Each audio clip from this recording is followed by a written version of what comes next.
Welcome. You're listening to Interiors Theory.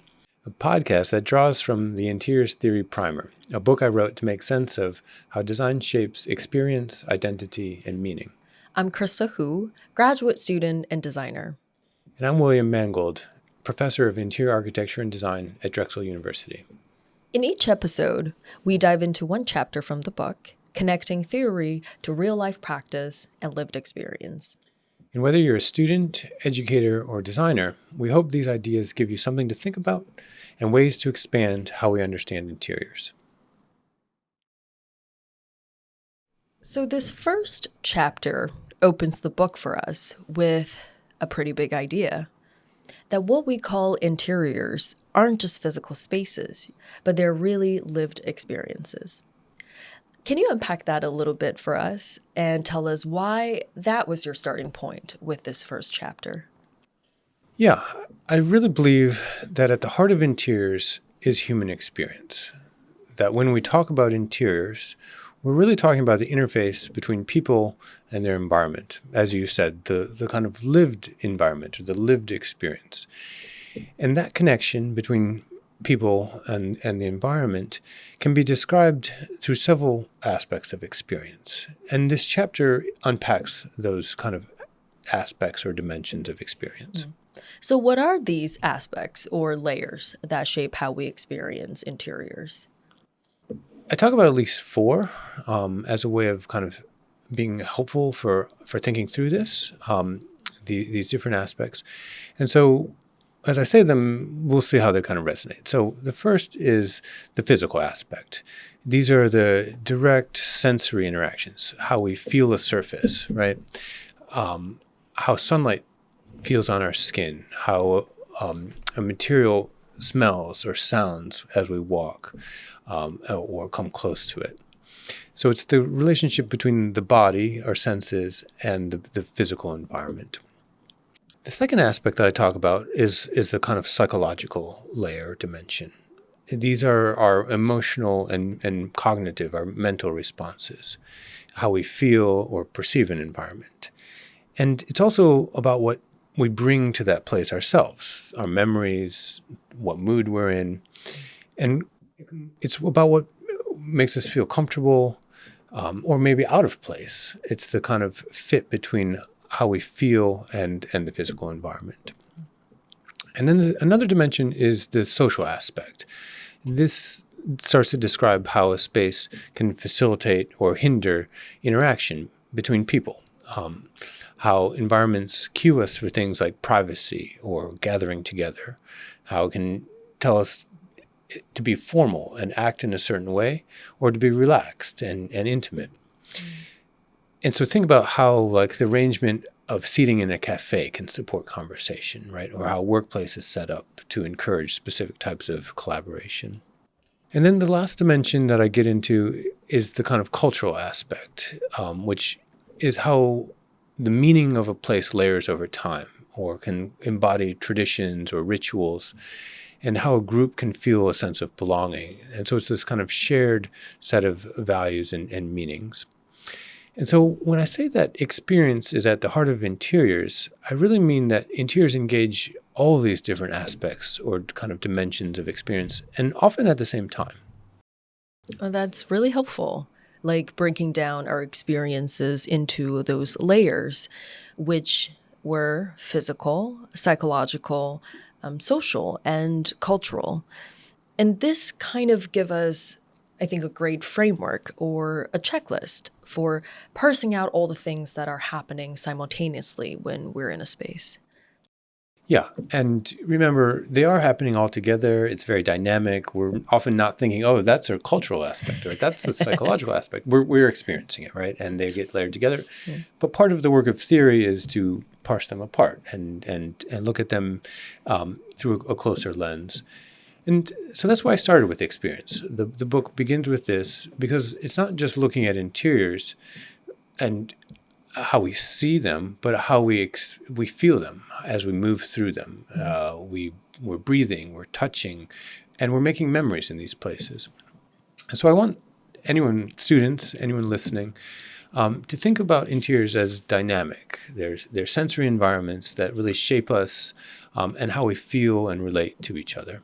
You know how you can enter a space and just feel something instantly, even if you can't quite explain it?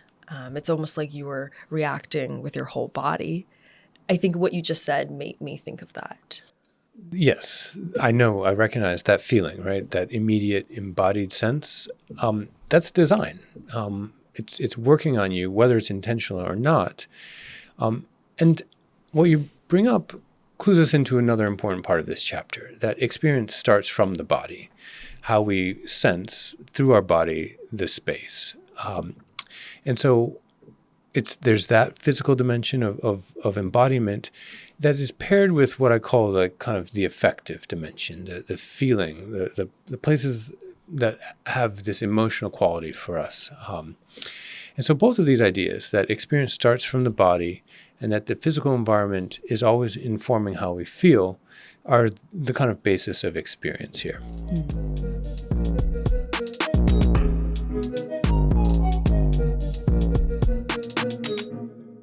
So, building on this idea of experience, you also use the word inhabitation to describe how we experience a place.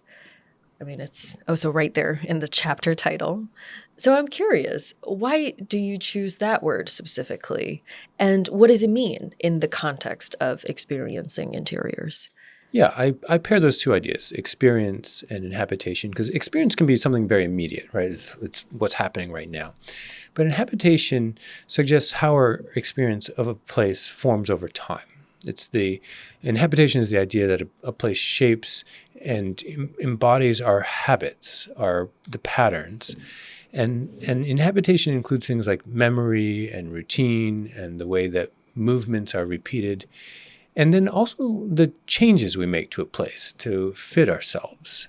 For example, like just rearranging the furniture can be this act of adaptation, or I bring up the idea of agency, that we shape a space to fit our life. So, this idea of agency that you've mentioned as part of inhabitation, can you explain more about how those two ideas connect? Yeah, agency and inhabitation, I think, are very important to understand together. Agency is a part of how we experience a place, and the kind of how we make it for ourselves. And it's one of the themes that goes throughout the book, that we're not just passively occupying places or just using them functionally, we're actively making them. And so even small acts, like I was saying, moving a piece of furniture, putting a photo up, even just choosing where to sit, those are ways that we adapt a space to fit us. And that's what inhabitation is. It's not just being in a place, but making it fit and aligning the space to ourselves. So, if inhabitation is really about making a space our own over time, by living in it, moving around, building memories, or making those small and personal changes you've said, what should we do or pay attention to in the design process to actually help make that happen? Like, what help us truly make a place feel like that it belongs to us? I mean, there's a lot to that, and the book and these conversations will unpack that further. But I think one of the things that I talk about in this chapter as kind of something to foreground is that multisensory design is really an important way of approaching this. I would say that we tend to overemphasize sight, the way things look. And really, we've got to keep paying attention to how we live through sound and smell, touch, temperature. Juhani Plasma is one of the people I talk about in the chapter. He writes about this, and he describes the body as the locus of perception. He talks about a kind of haptic sense of place and how we take in information through all of our senses. And so a room can look beautiful, but it still might feel sterile if it ignores the other senses.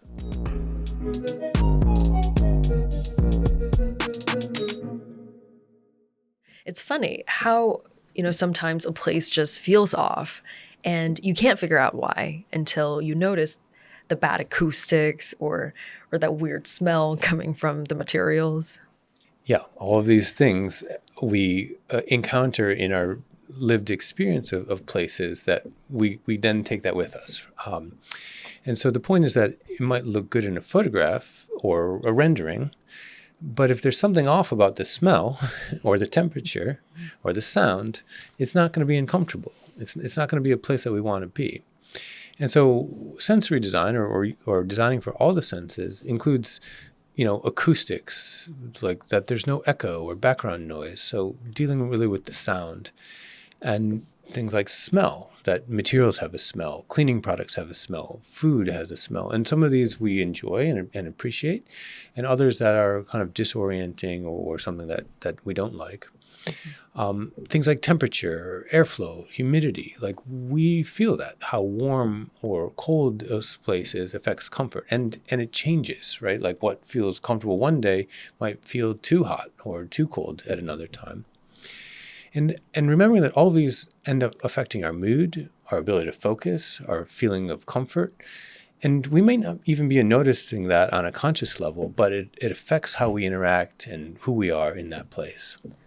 Yeah, that really makes me think about how many of our strongest memories are rather about how something sounds, like a song from the childhood, or smells like grandma's kitchen, sometimes even more than what a space actually looked like.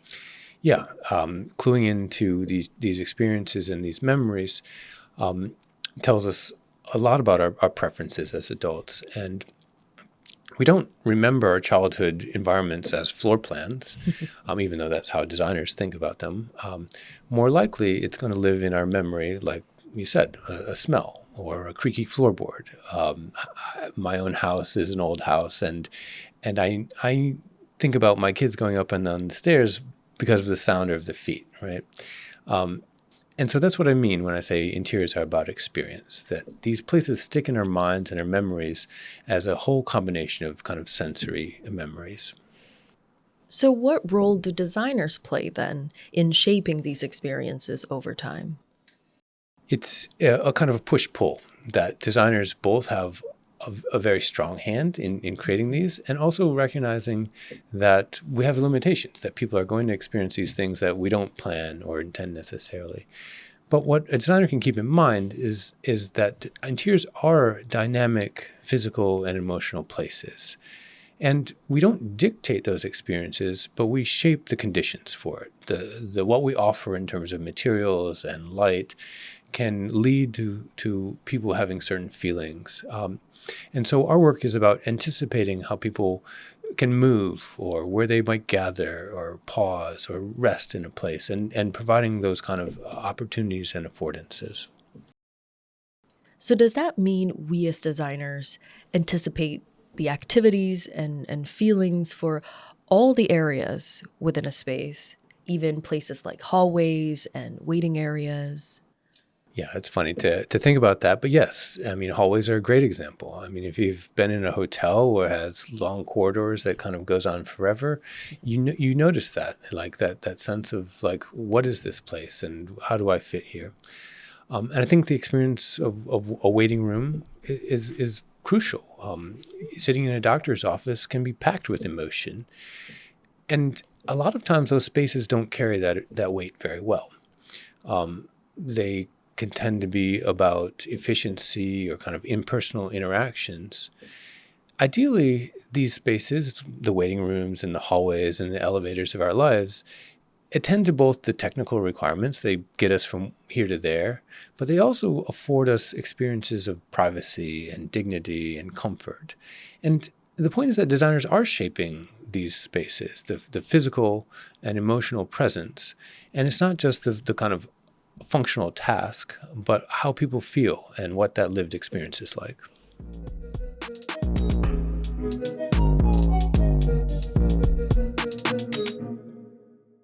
So, we've covered quite a few ideas, from the different aspects of experience interiors to the process of inhabitation and multisensory design. I think we're ready for some examples. All right. I'll think about some from my own practice. in Philly, I've worked on a lot of old row houses, renovating them. And what's always interesting is that when I go in an old row house, it's obvious and apparent that people don't use the spaces now in the ways that they were used in the past. A lot of times in these old houses, and kind of the most common thing that we do is we take out all the walls. What we're trying to do is kind of create these connections between living spaces, between the kitchen and the dining and the living areas. And so in the old row houses, the first floor is often divided into really smaller rooms. Like cooking used to be kept separate from dining. People thought kitchens were unsightly or loud, and they wanted that separate from their dining experience. But now people really like to see each other and have life flow between spaces. And in part, it's because we have different kind of preconceptions of how we want to interact. Partly it's changing gender norms.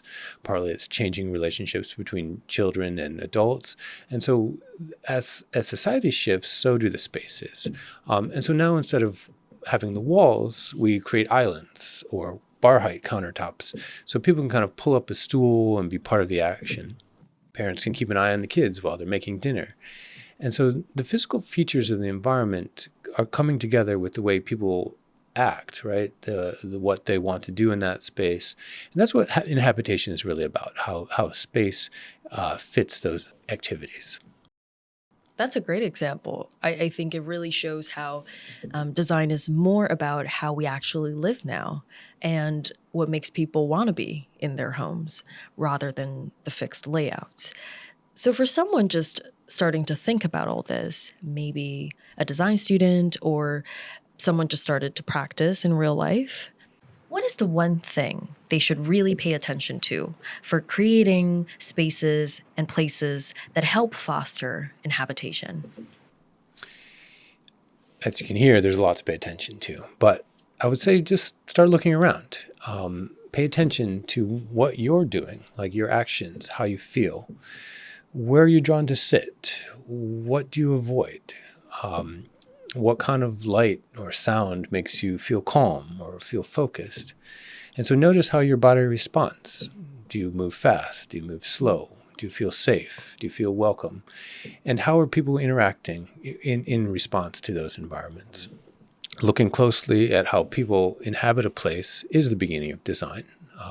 Design is a broad thing and a lot of skills, but paying attention to what people are doing is pretty key.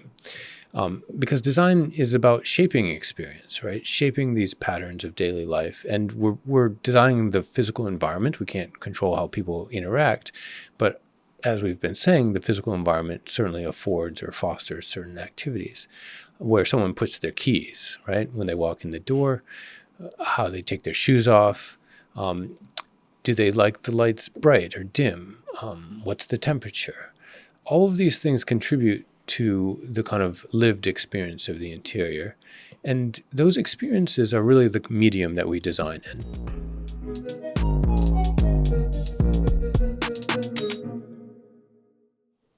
So before we close out, I would like to circle back to the title of this chapter, Inhabitation and Experience. Are these the places we should start when it comes to understanding and designing for interiors? Yeah, I think experience and inhabitation are key to understanding and designing interiors. It was a very intentional choice to have this chapter lead off the book. And as we started at the beginning, this chapter does unpack these ideas. What is experience and inhabitation? And so we've kind of talked about the main points. Experience involves the physical aspect, starting with the body. It has a kind of psychological and emotional layer to experience. And then there's the social and the cultural dimension to experience. And all of these are layered together in the ways that we inhabit an interior space. All right. That is chapter 1 of the Interiors Theory Primer. If this sparked ideas or questions, please check out the full chapter in the book. And join us again as we explore the next topic. Until then, notice the spaces around you and think about how design shows up in your everyday.